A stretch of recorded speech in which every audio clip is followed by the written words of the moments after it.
Ընդդիմադիր պատգամավոր Զարուհի Փոստանջյանի նախաձեռնությամբ այսօր ձևավորվեց Երկիր Ծիրանի կուսակցությունը։ Ընդդիմադիր ժառանգություն խմբակցության անդամ Փոստանջյանն այսօր նորաստեղծ կուսակցության հիմնադիր համագումարում հայտարարեց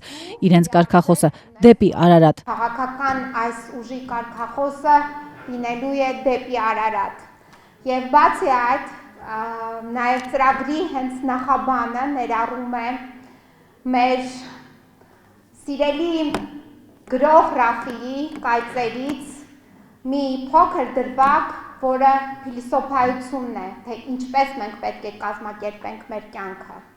Իսկ մեր կյանքը մենք պետք է կազմակերպենք միայն եւ միայն հենվելով մեր ուժերի վրա։ Որևիցե մեկը մեր տեղը, մեր կյանքը չի գալու կազմակերպելու։ Ազատության հարցին թե արդյոք կհասցներ մասնակցել մայիսին կայանալիք Երևանի ավագանու ընտրություններին, վերջերս ժառանգությունից հեռացած Փոստանջյանը պատասխանեց. Ես չեմ կարծում, որ այս պահին պետք է այդ մասին խոսենք, որովհետև վաղ է այդ մասին խոսելը։ Վաղն է խոսելու։ Ասում եմ վաղ է այդ մասին խոսելը, առիթ կլինի,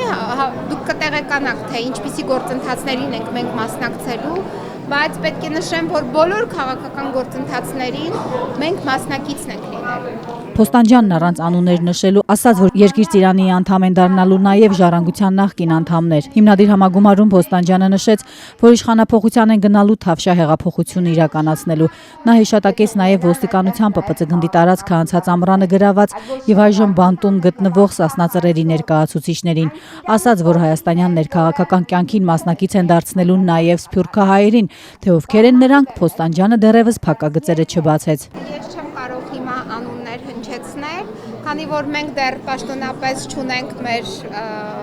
ներկայացվածությունը, հենց որ արդեն պաշտոնապես ներկայացված կլինենք, ապա դուք այդ մասին նույնպես կծանոթանաք, կիմանաք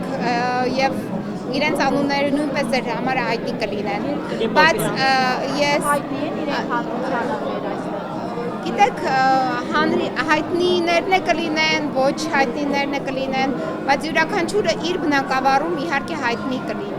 Զարուհի Փոստանջյանը նաև շեշտեց հասնելու են Հայաստանի եւ Լեռնային Ղարաբաղի միավորմանը։ Ընդդիմադիր գործիչը փոխանցեց, որ Երկիր Ծիրանի նախագահին կընտրեն կուսակցության առաջիկա համագումարում։